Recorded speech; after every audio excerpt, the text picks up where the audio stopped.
Hello বন্ধুরা, সারাদিন বৃষ্টি সকাল থেকে। আমার আজ ছুটি ছিল, আমি ডিউটি যাইনি। সারাদিন বাড়িতে। দেখো এখনো বৃষ্টি হচ্ছে।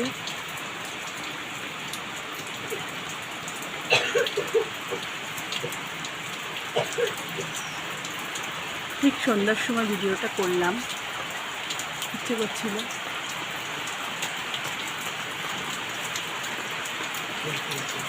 কেমন লাগলো জানিও তোমরা।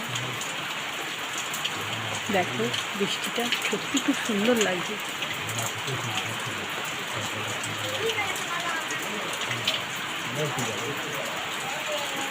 ঠিক সন্ধ্যার সময় করলাম ভিডিওটা, ইচ্ছে করছিল, কন্টিনিউ করেই যাচ্ছে।